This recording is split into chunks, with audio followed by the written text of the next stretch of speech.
Welcome back, YouTube! Today is about clothing closets and making money. Alright, let's go. So the event that sparked the idea for this video was a shopping trip. Surprise, surprise.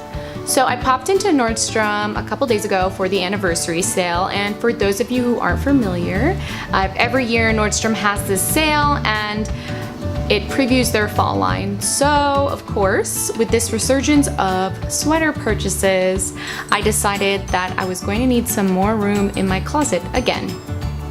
I clear out my closet fairly frequently. Well, since I like shopping so much, which I don't think is a surprise to many people, I have to find a way to not build up clutter and to not go broke buying clothing and accessories and whatever other things I like to buy.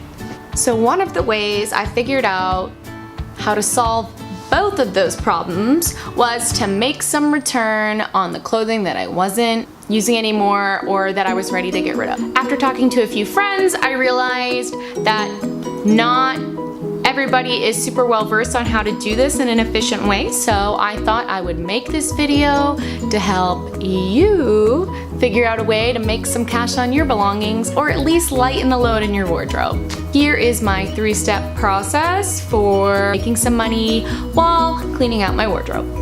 My camera's being so weird. First step in the process is deciding when to sell. Now, when I say when to sell, I'm referring to two main factors. One being when you have time. Selling your clothing can be really timely with the sorting and the organization, the transporting, if you're selling online, the photo taking, the cleaning and the packaging and shipping, etc., etc. So definitely pick a time.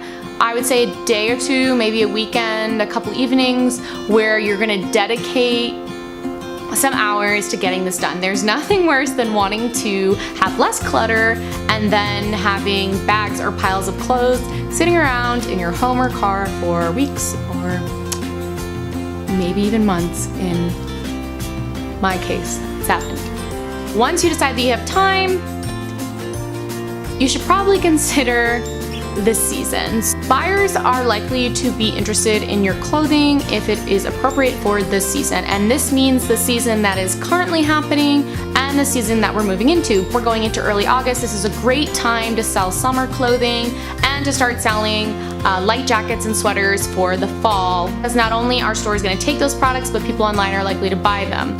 Of course, if you are selling to people in the southern hemisphere, which I don't, they would be on different seasons. A good reference for you to decide if it's a good time to sell certain items would be to look at what the stores are selling.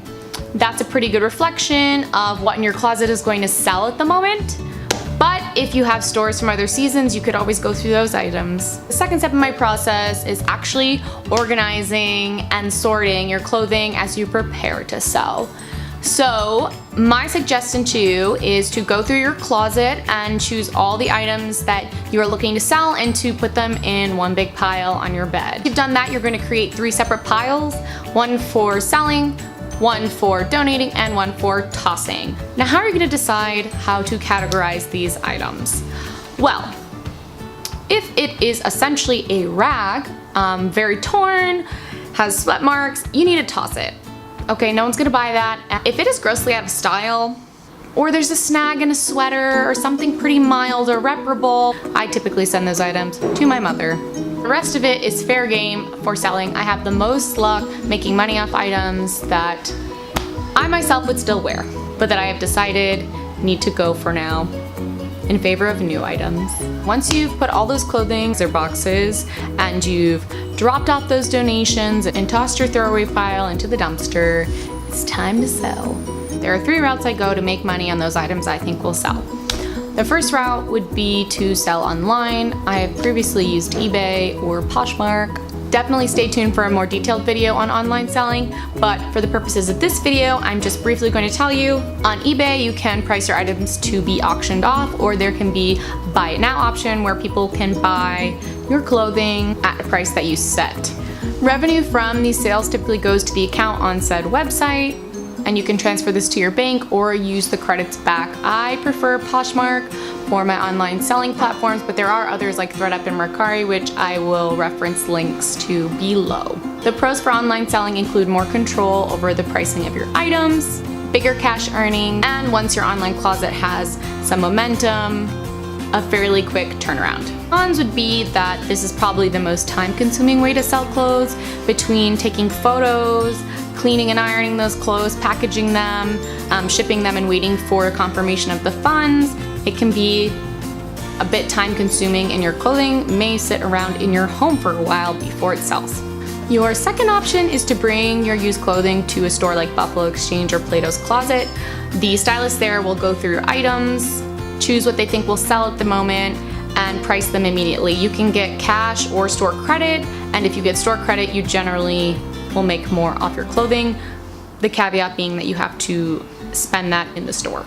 This option's great for lower end clothing that you're just looking to get offhand and make a little petty cash. The pros of reselling in stores is that it's the quickest way to get cash, and it's the quickest way to get rid of clutter while making cash. The cons of selling in stores is you're making smaller cash earnings, the stores will likely accept less than your online following, and you have to leave your home to bring them to the store, if that inconveniences you. The last option is also an in-store selling option. It would be consigning. So this process is very similar to a used clothing store, but you don't make money on items that you consign until those items actually sell. You'll typically have a shelf life in that store before you need to come pick them back up or they are donated. You could always call in to check your balance, or some consignment stores have online accounts where you can check what has sold. Those higher end items, this could be a good option for you if you're looking to get items off your hands a little sooner than you would if you sold them online. The pros to consigning would be that you're getting rid of your clutter faster and you're making more cash earnings than you would at a used clothing store. The cons to consigning is items aren't guaranteed to sell. You may have to take them back.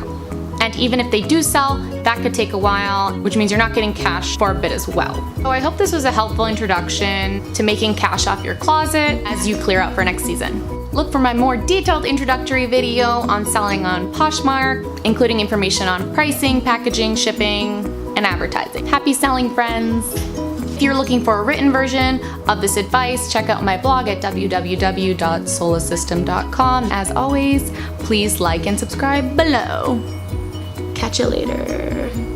Seriously, check out this sweater from Nordstrom. You cannot tell from sight, but this is the coziest sweater ever. It's super versatile and it's crisscross in the back. And this is what I got at Nordstrom that has inspired me to make this video.